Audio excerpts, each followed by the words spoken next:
নমস্কার, আমি doctor Arnab Chakraborty, robotic surgeon and surgical oncologist, the mission hospital, Durgapur. আজকে যে জিনিসটা নিয়ে আপনাদের কাছে এসেছি সেটা হচ্ছে রেক্টাল ক্যান্সার সার্ভাইভার সিরিজ। আজ আমাদের সাথে আছেন এরকমই একজন পেশেন্ট।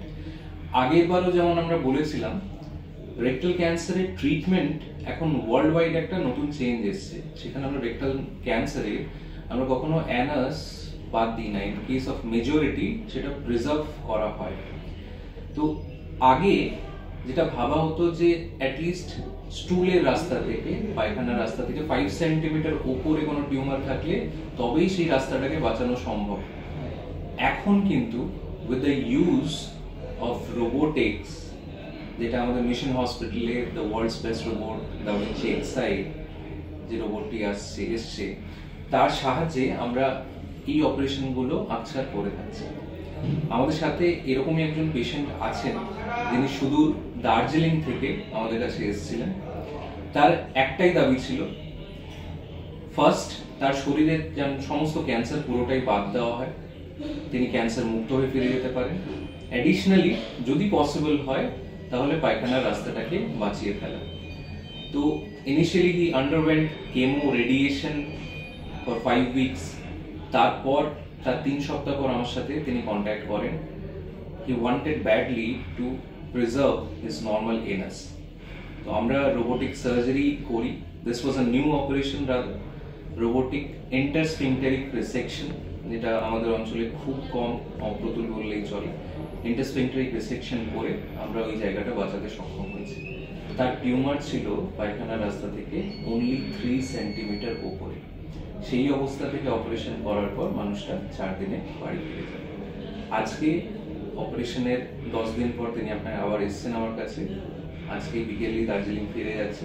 ফিরে যাওয়ার আগে তার মুখ থেকেই শুনতে চাইবো যে आप लोग कैसे पहले पता चला कि रेक्टम कैंसर है? सर मार्च में वो पहले स्टूल से तो थोड़ा ब्लड वगैरह डिस्चार्ज हो रहा था, इसलिए हम सर्जन को एक बार सिलीगुड़ी में दिखाया और सर बोला कि उधर फिशर का कोई प्रॉब्लम है, ये ऑपरेशन कराना पड़ेगा। तो फिशर का ऑपरेशन का दौरान जब ऑपरेशन खत्म हुआ तो सर बोला अंदर एक ट्यूमर है, वो बायोप्सी के लिए भेजना पड़ेगा। इसलिए हम लोग वो बायोप्सी के लिए वो ट्यूमर को भेजा। और वो बायोप्सी का रिपोर्ट आने के बाद वो सर बोला ये कैंसर है। वो ये स्टार्ट हुआ पहले एक फिशर ऑपरेशन से। फिशर ऑपरेशन के दौरान ये नोटिस पे आया कि अंदर एक मास है।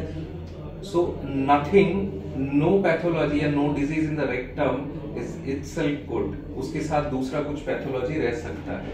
ये मास डायग्नोसिस के बाद उनको ये बायोप्सी के बाद कैंसर का डायग्नोसिस मिला। देन उसके बाद हम लोग को स्कैनिंग करने के लिए बोला, पेट सीटी करने के लिए बोला। फिर बाद में हम लोग एक ऑन्कोलॉजिस्ट से कांटेक्ट किया वहाँ पे सिलीगुड़ी पे, और ऑन्कोलॉजिस्ट बोला तो 28 रेडिएशन और ओरल कीमोथेरेपी कंबाइन करके देना होगा। और इसके बाद वो रेडिएशन का जब ये खत्म हो गया, कीमोथेरेपी और रेडिएशन, उसके बाद तो वो बोला ऑपरेशन करने के लिए। लेकिन ऑपरेशन के दौरान क्या हो गया, हम जितना भी सर्जन से मिले उधर में, वो लोग बोला कि परमानेंटली उसको ये बैग के साथ लाइफ में रहना पड़ेगा, वो नीचे का रास्ता पहुंचने का। Since the tumour was only at 3 centimetre, 3 centimetre में था। इससे अगर ऊपर रहता तो बचा पाते, बट 3 सेंटीमीटर के होने के उस रीजन पे होने की वजह से ये रेक्टम का रास्ता बचा नहीं पा रहे थे, ये सर्जन्स का मानना था। और इसके बाद हम सर का एक पोस्ट देखे फेसबुक पे, और वही पोस्ट को फॉलो करते हुए, क्योंकि वो केस भी मेरा पिताजी के जैसा सेम था, इसीलिए हम सर को कांटेक्ट करके यहाँ पे आए। और वो सर से थोड़ा बात, वो कांटेक्ट होने के टाइम वो कम्युनिकेट करके बाद में हम ऑपरेशन का प्लानिंग किया इधर में, और सर 100% सक्सेसफुल किया वो ऑपरेशन में। इसके लिए आपको from the very bottom of my heart sir very very thank you. It save my father's life sir. तो ये जानना जरूरी है कि अगर 3 सेंटीमीटर ऊपर भी है तो रोबोट अगर आपके पास है, वो भी दा विंची एक्सआई वाला, तब जाके इसको actually you can take up this challenge. मैंने इवन ऑपरेशन से पहले भी आई टोल्ड हिम कि एटलीस्ट 50-50 चांसेस हैं, 50% चांस है। बट रोबोट यूज करने के बाद आई पर्सनली आई बिलीव कि रोबोट यूज करने के बाद we get that extra 1 to 1.5 centimetre का एडवांटेज, जो कि हेल एंड हेवन डिफरेंस बना देता है एक इंसान की जिंदगी में। नाउ आफ्टर ऑपरेशन 4 दिन के बाद डिस्चार्ज होने के बाद now is ready to go back home, Darjeeling वापस जाने वाले हैं। अब उनका बायोप्सी रिपोर्ट कुछ आएगा तो हम लोग देखेंगे, इसके बाद कुछ देने की जरूरत है तो। Otherwise the majority of the treatment he has completed and I hope माने he is going to stay very long like in this way only, healthy life वो लीड करेंगे। तो एक ही चीज है, ये दार्जिलिंग से ये हमारे पास आए ये बिलीफ लेके कि एक ऑन्कोलॉजिस्ट उनको ठीक कर देंगे। इन्होंने पहले एक ऑन्कोलॉजिस्ट को सॉर्ट किया जिन्होंने उनको राइटफुली केमो एंड रेडिएशन उनको दिया गया।